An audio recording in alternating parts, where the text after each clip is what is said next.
The book I'm reading, The Heart Healers by James S. Forrester, who's a medical doctor. I'm currently reading the second chapter, which is titled, What Man Meant for Evil, God Meant for Good. So, basically, we begin during the World War II, and we're introduced to this new cardiologist named Dwight Harken. And Dwight Harken, he's a little bit of a very enthusiastic person. So he's always super enthusiastic about whatever he thinks is right. And he'll be arguing all day until he's proven so. So fresh out of the university during World War II, he's forced to start right away, serve for the corpse and make sure heal all of the soldiers or anyone who's wounded. And several of the soldiers have had shards of glass and metal to their chests, just shot in because of several explosions that have been happening. And right in front of him, Dr. Harken is kind of stressing out because there's no professor near him or behind him saying, okay, maybe we should look at the heart and we should try to deal with it this way, or we should try to make sure that blank, right? And he's all on his own. It's kind of like every surgeon for himself. Every call he makes is absolute, and he needs to make sure that he's not bothered by anything psychological that's happening right now, because he is obviously just being out of the university. Really, the life of the person in front of him is really 100% on him, and there's no one to be a safety point. There's no professor around him to say, okay, I can take this over if the surgeon is a little bit off.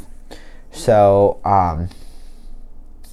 currently he's looking at all the soldiers in front of him, and he's thinking they're all so young and they're so strong, and he's thinking the hearts are just too young and too good to die.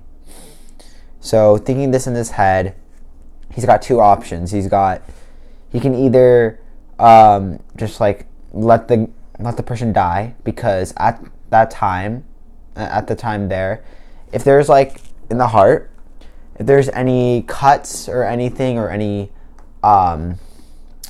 if the heart has any injuries to it, if there's any cuts or anything, or wounds to the heart, then back then they would say there's nothing you can do about that, and they would just toss the person aside, and they would just let them die, and maybe they'd make them go to a quiet room or something.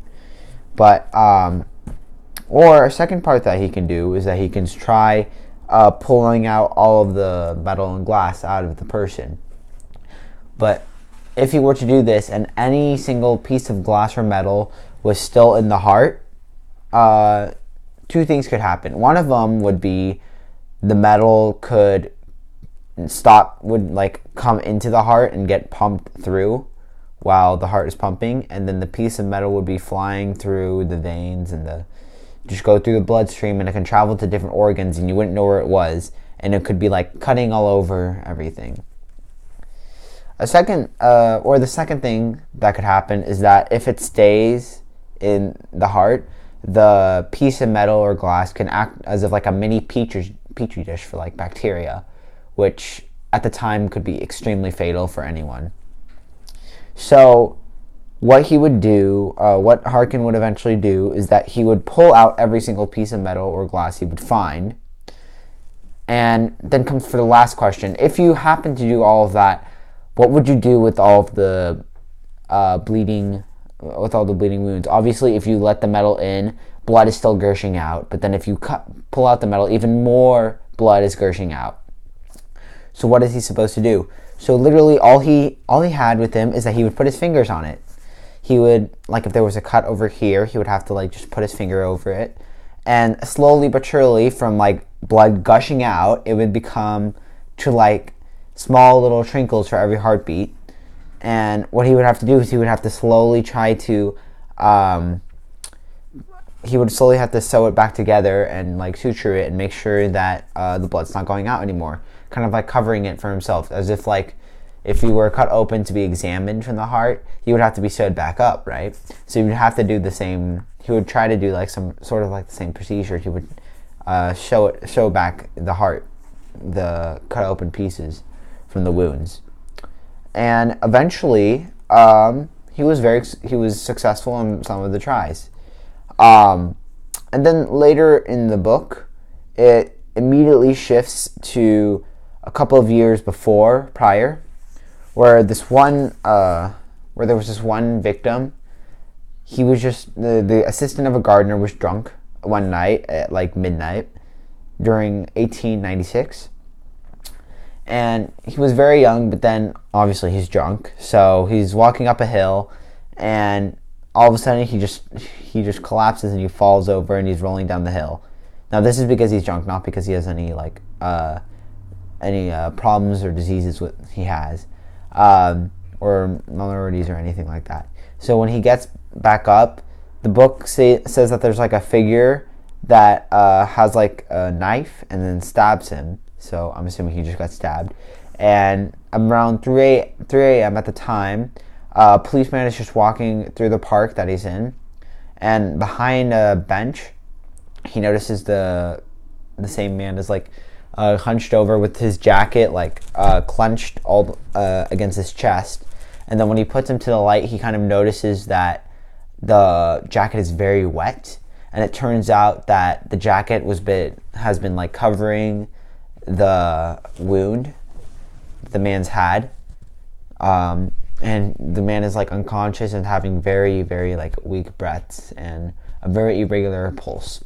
So they immediately bring him to the hospital, and there's no x-ray at the time, I'm pretty sure. And they open him up, and they've noticed that his heart, that there's like a cut in the heart, there's a wound. And again, at the time, if there's a cut in the heart, there's really nothing you can do about it. So again, they tossed him aside, and they just like let him die in his own rooms, giving him some dignity, right? Now, he would have died right there in the hospital if it wasn't for this like chief surgeon who was world famous at the time, named Ludwig Renn. Now, Dr. Renn, at the age of 47, who's very revolutionary, and he always questioned all of his predecessors about what they thought. Like he would always question like how they should treat a specific disease of the heart or anything like that. Now, he looked at this man and he saw the cut, and he thought to himself he could actually do this, and he could actually make this man alive. And thinking just like the same thought process as Harken several years before, he was thinking this heart is too good to die. And he just went in there and he did literally the same thing as Harken did. As he saw the cut, he would put his finger on it. And I know it doesn't seem very smart at like now, but like back then that was a very revolutionary thing. They put their hand over, and then slowly but surely the blood would come from gushing to slowly trickling again, and then he would also suture it back up. And the next morning, the man woke up and he was fine, and he was breathing normally, and his heart was normal, and well, he's alive. And now Dr. Renn thought that his report would be revolutionary, that this would set off a series of like other successful heart procedures, and he would become like world famous or even more famous because of this. But sadly, regardless of what Renn did that night, that was one patient. And Harken succeeded where Renn failed. As Renn only did one patient, he did not prove to the world. They give the credit to whoever proved to the world that this procedure works, instead of the first person who did it. So the reason why Harken did better than Renn is because Harken, during this wartime, he had more than like 133 soldiers to deal with. And so he had even more proof and evidence that during constantly that this procedure was working, and it was having the patients live substantially longer than just letting them die. he sort of proved it better than Renn. And I think this is very important because kind of the way how medicine is decided, because back then they were told that if anyone cuts through the heart, if there's a wound to the heart, that's it. There's no one who needs to deal with it. And if there's anyone that defies that, there's no new ways of surgery that they said back then. And if anyone defies it, they should be like shamed and they should lose the esteem of their colleagues, and maybe even get their license taken away. And this was supported by like the head of medicine at the time, and they were saying surgery of the heart was probably reached by the limits set by nature to all surgery. No new method and no new discovery can overcome the natural difficulties that attend a wound of the heart, which pretty much sums up what they thought about that. Now, if there was not anyone who was revolutionary or have decided to, take a step further, really question the predecessors, it's just like, is this really the best way we can have this person live? If there's really no other way to have this person live. And they tried, maybe some failed. Besides Renn and Harken, there were several other people who tried, but basically all of them failed also. So it really took a lot of guts for someone to do it and actually, do a process that actually worked. So yeah, that's where I end. Okay, thank you. So I have some questions. The first thing is to make sure I understood. Everything that happened in this story, in the stories that you say, they are about.